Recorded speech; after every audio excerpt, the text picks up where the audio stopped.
Hello guys, once again welcome to KV dreamers academy. I hope आपकी तैयारी बहुत ही अच्छी चल रही होगी and you are preparing very well for your upcoming exams of Oil India Limited and also the Assam competitive and central competitive exams. So जी आपका सीरीज है आज का। इसमें हम लोग डिस्कस करने वाले हैं ऑयल इंडिया लिमिटेड का प्रीवियस ईयर पेपर से आपका रीजनिंग एंड अर्थमेटिक्स का क्वेश्चन।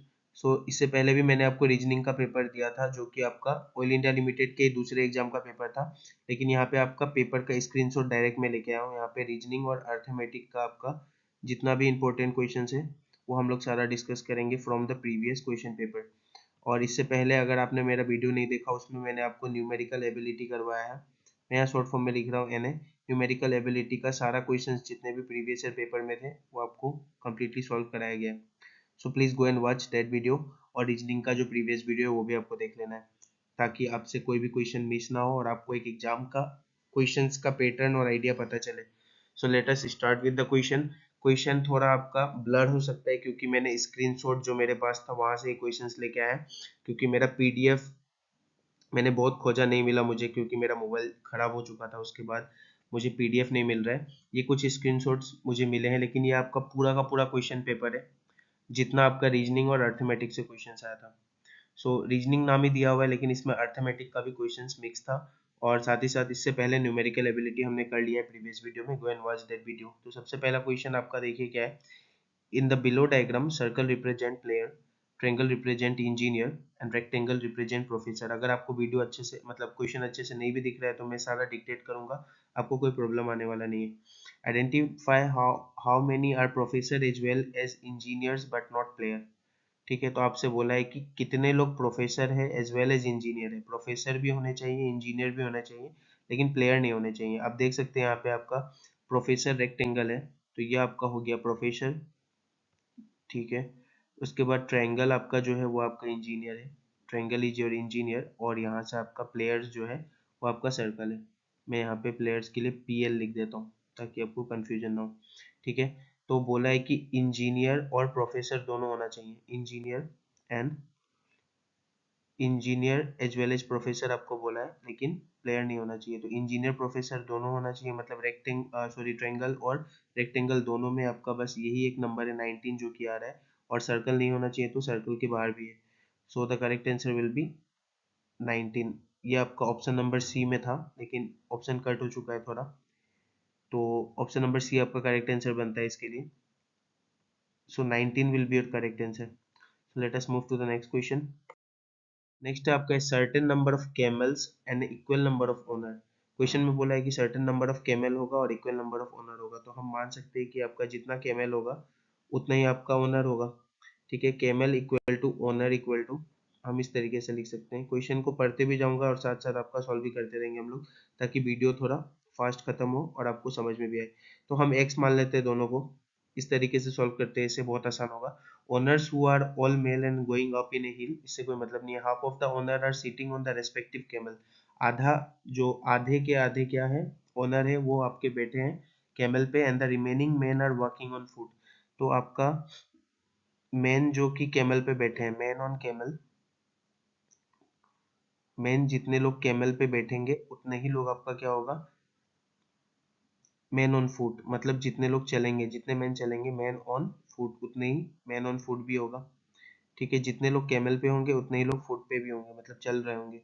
तो आपका आधे आधे मैन कैमल पे है और आधे मैन कहाँ पे, फुट पे है। तो हम मान लेते हैं x/2, क्योंकि मैन, ओनर ही आपका मैन है। ठीक है, यही आपका मैन है। और कैमल और ओनर दोनों सेम थे तो x थे। मैन आधे कैमल के ऊपर बैठे हैं और मैन आधे फुट पे है। यहाँ पे ऐसा कहा है हाफ, तो x/2 हो जाएगा। ठीक है, हाफ का मतलब x/2। ठीक है, उसके बाद आपसे पूछा है कि if the total number of legs walking the ground is 70। जितने भी लेग्स है टोटल जो ग्राउंड पे अभी चल रहे हैं, तो कैमल तो सारे ही चल रहे हैं, तो कैमल कितना था, x था, तो कैमल 4x होगा क्योंकि कैमल के 4 पैर होते हैं। और साथ ही साथ आपका मैन कितने फुट पे है, मतलब कितने चल रहे हैं। आधे लोग तो कैमल पे बैठ गए, उन्हें हमको नहीं लेना है। तो मैन का लेग कितना होता है, 2 होता है, और चल कितने रहे हैं, x/2 चल रहे हैं अभी। ठीक है, x/2 चल रहे हैं। तो यहाँ से अगर हम सॉल्व करते हैं तो ये नंबर ऑफ लेग्स है आपका। नंबर ऑफ लेग्स आपका जो कि क्वेश्चन में 70 दिया हुआ है, यहाँ से अगर 2 कट हो जाएगा तो आपका आंसर क्या आने वाला है, यहाँ से 5x = 70 आने वाला है। और यहाँ से अगर हम x का वैल्यू निकाल दे तो वही तो हमारा नंबर ऑफ क्या है, कैमल्स का वैल्यू है और मैन का भी वैल्यू है या ओनर का भी वैल्यू है। तो यहाँ से x का वैल्यू कितना आ जाएगा, 5 से अगर हम 70 को काटेंगे तो यहाँ से 14 आ जाएगा। तो 14 नंबर ऑफ कैमल थे आपके। तो ऑप्शन नंबर बी आपका करेक्ट होता है, मतलब ऑप्शन नंबर 2। अगर हम क्वेश्चन देखें तो ये क्वेश्चन आपका है, in an examination 5 student got different percentage of marks. तो यहाँ पे आपका कंपैरिजन का क्वेश्चन है ये। Sania scored more than Neha, तो यहाँ पे बोला है कि सानिया ने स्कोर किया है मोर देन नेहा। तो यहाँ पे मैं लिख देता हूँ सानिया ने स्कोर किया क्या है, मोर देन नेहा, इस तरीके से, ठीक है।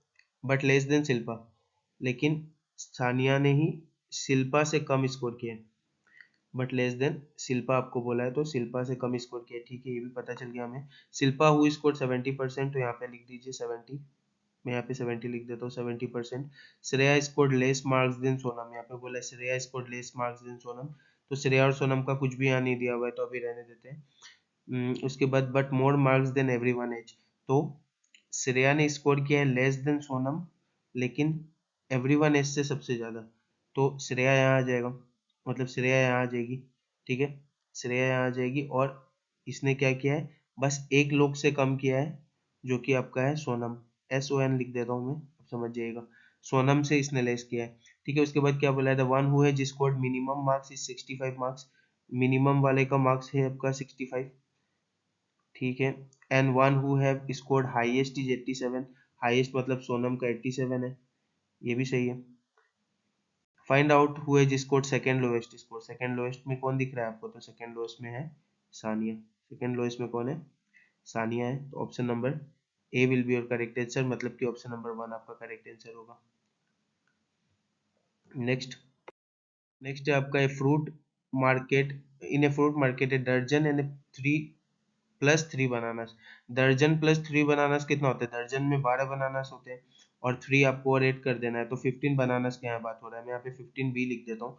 15B का आपका प्राइस दिया हुआ है 75। अभिषेक डिसाइडेड टू बाय 5 दर्जन बनानास बोला है, ठीक है। तो पहले यहाँ से हम 1 बनाना का दाम निकाल लेते हैं, हमारे लिए आसान हो जाएगा। तो 1 बनाना का अगर दाम निकालेंगे, तो अगर 15 से 75 को अगर कट करते हैं तो 5 रुपीज 1 बनाना का दाम आ जाएगा यहाँ से। उसके बाद अभिषेक को कितना खरीदना है, तो 5 दर्जन, 5 दर्जन बनाना का मतलब कि 60 बनाना खरीदना है। 60 बनाना खरीदना है, तो 60 को अगर हम इधर मल्टीप्लाई करेंगे तो रुपीज के लिए 60 को उधर भी मल्टीप्लाई करना होगा।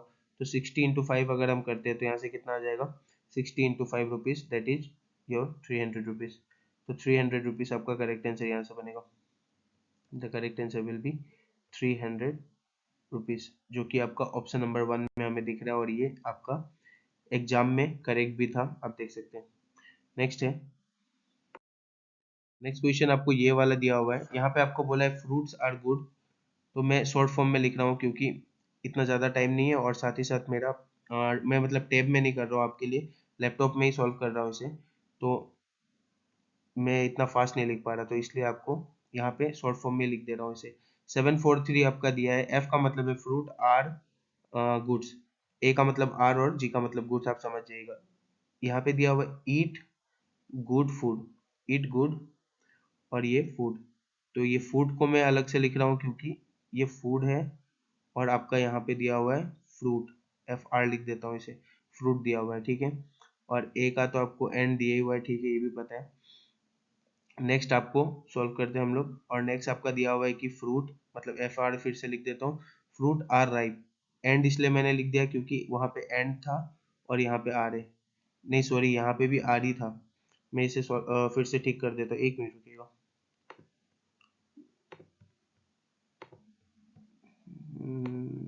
ठीक है, तो यहाँ पे भी आपका आर ही दिया हुआ था, फ्रूट्स आर गुड ही था यहाँ पे भी, ठीक है। और यहाँ पे बोला है fruits are ripe, fruits are ripe बोला है आपको, ठीक है। तो कोड आपको देख लेना है क्या क्या था, ठीक है। ईट गुड का कोड आपका था 657, ईट गुड फूड का कोड था 657, और इसका था आपका फ्रूट आर राइप का कोड था 934। तो इसे सॉल्व करने का सबसे अच्छा तरीका है, हमें किसका निकालना है, बस वो देखना है, राइप का निकालना है। तो फ्रूट और आर आपका किसके साथ सेम, मतलब किस लाइन में सेम दिख रहा है, तो यहाँ पे भी फ्रूट और आर है, तो आपको ज्यादा नहीं सोचना है, फ्रूट और आर किसके साथ सेम है, तो यहाँ पे देखिए सेम आपका 3 और 4, और 3 और 4 आपको इंडिविजुअली सबका नहीं निकालना है, जब आपको पता चल गया कि ये 3 और 4 फ्रूट और आर का है, तो ये जो 9 बचा है ऑब्वियसली राइप का होगा। ठीक है, तो आपको कुछ सॉल्व नहीं करना है, बस राइप का आंसर डायरेक्ट 9 बताना है और आगे बढ़ना है। नेक्स्ट आपका सीटिंग अरेंजमेंट का एक क्वेश्चन है। ये क्वेश्चन थोड़ा ब्लर होगा, आपको दिख नहीं रहा होगा अच्छे से, और जगह भी यहाँ कम है, तो इसको मैं नेक्स्ट क्लास में क्या करूंगा, एक वीडियो में आपके लिए लेके आऊंगा जिसमें ये सीटिंग अरेंजमेंट का क्वेश्चन अच्छे से हम करेंगे और सीटिंग अरेंजमेंट को पूरा उसमें समझ भी लेंगे। स्क्वायर का, सर्कल का, जितने भी सीटिंग अरेंजमेंट होते हैं, ऐसा क्वेश्चन एक ऑयल में हर साल आता है। नेक्स्ट क्वेश्चन की ओर चलते हैं। अगर आपको क्वेश्चन दिख रहा हो तो प्लीज कमेंट बॉक्स में कोई आंसर करके बताएं, मैं देखना चाहता हूँ कि कितने लोग इस कॉन्सेप्ट को जानते हैं। होमवर्क है आपके लिए आपका, from which of the following can not be formed using the letter stereotype. तो स्टेरियोटाइप में से कौन सा नहीं बन सकता है, मतलब कि स्टेरियोटाइप आपको दिया गया है, स्टेरियोटाइप ये जो वर्ड है, इसमें से कौन सा आपका लेटर है जो कि नहीं बनाया जा सकता है बोल रहा है। ठीक है, तो यहाँ से हम देखते हैं जितने भी है पोस्टर आपका, POSTER, तो POSTER तो सारे लेटर है, तो सारे वर्ड्स यहाँ से मिलके बन जाएंगे, आपका पोस्टर बन जाएगा, ट्रीज भी बन जाएगा क्योंकि 2 E भी है, R भी है, और TS सब है हमारे पास, टायर्स भी बन जाएगा, लेकिन स्ट्रेस नहीं बनेगा। देखिए स्ट्रेस क्यों नहीं बनेगा, क्योंकि स्टेरियोटाइप में बस एक ही एस है हमारे पास और यहाँ 3 एस है, यहाँ पे क्या है 3 एस है, तो 3 एस हम कहाँ से लेके आएंगे, नहीं ला सकते हैं, तो ये वाला ऑप्शन सही बन जाएगा।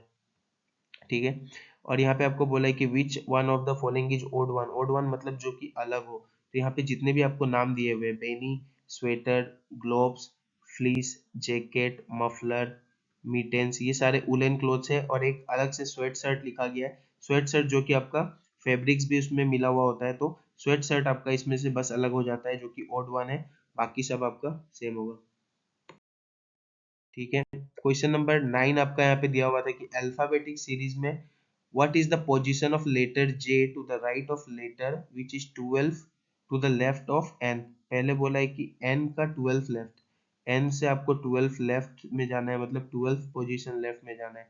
ठीक है, 12 पोजीशन कहाँ जाना है, लेफ्ट में जाना है। इसे सोल्व करने का अच्छा तरीका ये है कि आपको नंबर याद होना चाहिए। तो N का होता है 14, अगर 12 लेफ्ट पे जाएंगे हम तो 12 माइनस करेंगे तो कितना आएगा, 2 आएगा, तो बी आएगा, यहाँ से बी आएगा। अब बोल रहा है कि बी से कितने राइट जाने पे जे आएगा, बी से कितने राइट जाने पे आपका जे आ जाएगा, बोल रहे हैं यहाँ पे कितने राइट जाने पे जे आएगा। ठीक है, बी से कितने राइट जाने पे जे आएगा, तो जे का आपको नंबर पता होना चाहिए, जे का नंबर होता है 10। तो 2 से 10 बनाने के लिए कितना ऐड किया हमने, 8 ऐड किया, मतलब एट पोजीशन राइट में जाना पड़ेगा। ये तरीका है इसे सॉल्व करने का। अगर आपको नंबर याद है तो आसानी से सॉल्व कर लेंगे। अगर ये क्वेश्चन नहीं समझ में आया तो एक बार फिर से देखिए, आपको समझ में आ जाएगा, बहुत आसान था। 14 n का वैल्यू है, तो हम 12 लेफ्ट में गए तो 2 आया, और 2 से आप कितने राइट में जाएंगे तो जे आएगा, तो 8 राइट में जाएंगे तो जे आएगा। 4 will be your correct answer. यहाँ पे आपको दिया हुआ है बेडरूम का कोड दिया हुआ है, कपबोर्ड का कोड दिया हुआ है, और बोर्डोम का कोड मांगा है। तो ऐसे क्वेश्चन में मैंने आपको प्रीवियस क्लास में भी कराया था कि जो भी कोड दिया हुआ है यहाँ पे आपको दिमाग नहीं लगाना है, डायरेक्ट डायरेक्ट जिसका जो कोड है बस वो लिख देना है यहाँ पे। तो बी का कोड हम देख रहे हैं यहाँ पे, बोर्डोम का आपका पूछा है, तो बी का कोड आप देख रहे हैं यहाँ पे कि 6 है। उसके बाद ओ का कोड है आपका 0, ओ का कोड है 0 जो कि क्वेश्चन से हमें दिख रहा है। उसके बाद आपका आर का कोड क्या है, देखिए तो आर यहाँ पे है, आर यहाँ पे है, तो आर का कोड यहाँ से कितना आ रहा है आपका 3 आ रहा है, और यहाँ पे भी आप देख सकते हैं 4 नंबर पे आर है, और यहाँ पे भी 4 नंबर पे 3 है, तो आर का कोड 3 आएगा। ठीक है, उसके बाद नेक्स्ट अगर हम देखें, बोर्डम बोला है आपको, ई का कोड क्या है, तो ई यहाँ पे सेकंड नंबर पे आ रहा है और ई यहाँ पे नहीं है, तो ई सेकंड पे आ रहा है, मतलब ई का 8 है, ई का 8 है। तो इस तरीके से आप सॉल्व करेंगे तो आपको क्वेश्चन ये वाला बन जाएगा। तो यहाँ से आपका क्वेश्चन ऑप्शन नंबर 2 करेक्ट होगा। आप देख लीजिएगा सारे का, बस आपको देख के नंबर यहाँ पे पुट कर देना है। नेक्स्ट है आपका, a book seller loses 4% when he sells the book at 240। तो लूज कर रहा है 4%, 4% का मतलब कितना होता है, 4% का मतलब होता है आपका 4/100, जो कि आपको अगर हम सॉल्व करेंगे तो 1/25 आता है। तो लॉस में मैंने आपको उस दिन भी बताया था कि लॉस हो रहा है, मतलब 25 आपका बेस होता है, बेस आपका कॉस्ट प्राइस होता है, और 1 का लॉस हो रहा है, 1 का लॉस हो रहा है मतलब 24 हो जाएगा। ये हमेशा, ये आपका नीचे वाला हमेशा कॉस्ट प्राइस होता है, और लॉस बोला है तो हमने क्या किया, एक माइनस किया, अगर प्रॉफिट बोलता तो एक प्लस करता और 26 लिखता। ठीक है। और यही सेलिंग प्राइस आपको एक क्वेश्चन में कितना दिया हुआ है, 240 दिया हुआ है। सेलिंग प्राइस कितना दिया हुआ है, 240 दिया हुआ है। अगर 24 240 है तो मतलब यहाँ से अगर इसे हम कट करेंगे तो वन का रेशियो कितना आ जाएगा, वन का रेशियो यहाँ से कितना आ जाएगा, अगर 24 को 240 से कट करेंगे तो वन का रेशियो 10 आ जाएगा। मतलब यहाँ से आपका कॉस्ट प्राइस जो है वो कितना आ जाएगा, 25 का वैल्यू कितना आ जाएगा, 250 आ जाएगा। 25 का वैल्यू हो जाएगा 250, ठीक है। वन का वैल्यू 10 है तो 25 का वैल्यू 250, तो 250 रुपीज आपका कॉस्ट प्राइस दिया हुआ है, मतलब दिया हुआ क्या है, हमने निकाला है। साथ ही साथ आपका बोला है कि what will be the price, कितना प्राइस हो जाएगा अगर हम लोग बुक को सेल करेंगे 20% गेन में। अब 20% गेन का बात कर रहे हैं, गेन का मतलब होता है प्रॉफिट, 20% गेन का मतलब होता है 1/5, 1/5 यहाँ से होगा, 1/5 गेन का मतलब क्या होगा आपका प्रॉफिट, प्रॉफिट का मतलब 5 से ये 6 हो जाएगा, ठीक है। तो ये कितना हो जाएगा, यहाँ से 5 से 6 हो जाएगा। ये आपका फिर से कॉस्ट प्राइस हो गया और ये आपका फिर से सेलिंग प्राइस हो गया यहाँ से। तो आपको यहाँ पे क्या निकालना है बोला है, कितने में हम सेल करेंगे, मतलब आपको सेलिंग प्राइस निकालना है। कॉस्ट प्राइस याद रखिएगा हमेशा आपका सेम होता है, जो कि 250 हमारा निकला था वो कॉस्ट प्राइस ही था, तो 250 रुपीज कॉस्ट प्राइस है। 5 से अगर हम इसे कट करेंगे तो कितना आएगा, 5 से कट करेंगे तो 50 रुपीज आएगा, मतलब कि वन का वैल्यू यहाँ से कितना आ गया, वन का वैल्यू आ गया आपका 50, वन रेशियो का वैल्यू यहाँ से आ गया 50, तो 6 रेशियो का वैल्यू कितना हो जाएगा, 6 into 50, 6 रेशियो का वैल्यू हो जाएगा 6 into 50, जो कि आपका कितना देता है, 300 रुपीज देता है। और ऑप्शन नंबर बी में आपका दिख रहा है 300 रुपीज। सो करेक्ट आंसर इसका बनता है 300 रुपीज। तो सिंपल था ये, बस आपको रूल पता होना चाहिए कि सेलिंग प्राइस और कॉस्ट प्राइस कैसे निकलता है। नेक्स्ट है आपका सेलोगिज्म का क्वेश्चन। सेलोगिज्म का क्वेश्चन दिया हुआ है, आपको बोला है यहाँ पे कि सम कार्स आर ट्रक्स, कुछ कार्स क्या है आपके ट्रक्स है, और बोल रहा है कि नो ट्रक्स आर बस, तो कोई भी ट्रक्स जो है वो बस नहीं है। तो इस तरीके से हम इसका डायग्राम बनाते हैं कि कोई भी ट्रक आपका बस नहीं है। उसके बाद क्वेश्चन में बोला है सम बसेस आर कार, कुछ बसेस कार है, तो हमें क्वेश्चन में नहीं पता कि कुछ बसेस कार है, यहाँ दिख नहीं रहा है, तो जो चीज नहीं दिख रहा है उसे हम लोग गलत ही मानते हैं, ठीक है। नो कार इज बस, कोई भी कार बस नहीं है, ऐसा भी हम नहीं बोल सकते, जो चीज हमें पता ही नहीं उसे हम गलत बोलते हैं। और हमेशा जब भी दो कंक्लूजन आपका रोंग हो और एक में आपका सम लिखा हो और दूसरे में आपका नो लिखा हो, एक में सम लिखा हो और दूसरे में क्या लिखा हो, नो लिखा हो, और दोनों का एंटिटी सेम हो, मतलब कि बस और कार का ही बात हो, यहाँ पे भी बस और कार का ही बात हो, ऐसा अगर होता है तो क्या होता है, वो केस होता है आइदर और का केस। ये एक स्पेशल केस है, आपको पता होना चाहिए कि जब भी दो कंक्लूजन आपका क्या हो, गलत हो, और साथ ही साथ आपका दोनों का एंटिटी सेम हो, मतलब बस और कार का ही दोनों में बात हो रहा है, तो हम आइदर और लिखते हैं। तो आइदर कंक्लूजन 1 और कंक्लूजन 2 करेक्ट आंसर होगा, ठीक है। नेक्स्ट क्वेश्चन देखते हैं। नेक्स्ट क्वेश्चन है, अगर एंट्री का एग्जिट होता है, ये एनालॉजी का क्वेश्चन है, अराइवल का डिपार्चर होता है, तो वेलकम का क्या होगा, हम जिसे वेलकम करते हैं उसको फेयरवेल देते हैं, तो option number 4 will be your correct answer. Next, if cloth को हम लोग मेजर करते हैं, मनी को काउंट करते हैं, तो वीट को क्या करेंगे, वीट को हम लोग क्या करते हैं, वेट करते हैं, तो वेट होगा इसका correct answer, option number 3। Next आपका 15 नंबर क्वेश्चन है, तो वीडियो बहुत ज्यादा लंबा हो रहा है, ये एक डायरेक्शन का क्वेश्चन है, तो डायरेक्शन का भी वीडियो में आपको क्या करूंगा, अलग से एक वीडियो बना दूंगा आपके लिए डायरेक्शन का, जिसमें हम लोग सारा कॉन्सेप्ट पढ़ेंगे, तो उसमें ये क्वेश्चन हम लोग कर लेंगे। बाकी और वीडियो को लंबा नहीं करते हैं, ये भी आपका होमवर्क क्वेश्चन है, अगर आपको समझ में आ रहा है किस तरीके से होगा ये, तो मुझे इसका कॉन्सेप्ट बताइए, क्योंकि आंसर तो यहाँ पे आपको लिखा ही हुआ है नॉर्थ, तो आप नॉर्थ बोलेंगे तो कोई मतलब नहीं है। अगर इसका कॉन्सेप्ट किसी को पता है, शेडो का कॉन्सेप्ट, शेडो का क्वेश्चन है ये, तो मैं एक बार क्वेश्चन पढ़ देता हूँ। On evening Deepak and Vishu are in front of each other, मतलब दोनों एक दूसरे को फेस टू फेस खड़े हैं, और विशु का जो शेडो है वो एग्जैक्टली राइट हैंड साइड में बन रहा है ऑफ दीपक, दीपक के राइट हैंड साइड में उसका शेडो बन रहा है, तो दीपक कहाँ फेस करेगा, ठीक है। तो ये कॉन्सेप्ट अगर किसी को पता है तो आप कमेंट बॉक्स में 15 नंबर पे आप क्वेश्चन नंबर पे आप जाके बता सकते हैं। अगर आपको कुछ भी कॉन्सेप्ट पता है, नहीं पता है तो कोई प्रॉब्लम नहीं है, मैं आपको पूरा का पूरा पार्ट सॉल्व कराऊंगा। इससे पहले मेरा ऑयल इंडिया लिमिटेड का जितना भी वीडियो है सारा आपको सारा का लिंक आपको डिस्क्रिप्शन बॉक्स में, पूरा प्लेलिस्ट का लिंक आपको दे दिया है। और अगर चैनल पे कोई असम डायरेक्ट रिक्रूटमेंट मतलब एडीआर का तैयारी कर रहा है, या फिर असम कॉम्पिटिटिव एग्जाम्स का तैयारी कर रहा है, कोई भी असम पुलिस का एग्जाम का तैयारी कर रहा है, तो उसके लिए सारा कंटेंट आपको डिस्क्रिप्शन बॉक्स प्लस आई बटन में मैंने प्लेस कर दिया है, जाके सारे वीडियो एक्सेस कीजिए। और ऑयल इंडिया लिमिटेड का मुझसे जितना बन रहा है मैं आपको सारा क्वेश्चंस दूंगा, साथ ही साथ आपका एडीआर और असम पुलिस का भी वीडियो साथ ही साथ पूरा चल रहा है। आपको जाके सब कुछ एक्सेस कर लेना है, बिकॉज इस चैनल पे आपका जितने भी कंटेंट है one of the most important और previous year based questions content है। तो ये वीडियो को मिस नहीं करना है, लास्ट तक वीडियो को देखिए, जितने भी कंटेंट मैं दे रहा हूँ श्योर शॉट यहाँ से क्वेश्चंस आपको एग्जाम में देखने को मिलेगा। थैंक यू गाइस, मिलते हैं अगली क्लास में, and thank you for your love and support in this channel. ज्यादा से ज्यादा चैनल को लाइक और सब्सक्राइब कीजिए। If you like all the videos, ज्यादा से ज्यादा चैनल को लाइक और सब्सक्राइब कीजिए और ज्यादा से ज्यादा वीडियो को शेयर कीजिए ताकि सब तक ये वीडियो पहुंच सके और सबको इसका हेल्प ले सके। थैंक यू, मिलते हैं अगली क्लास में।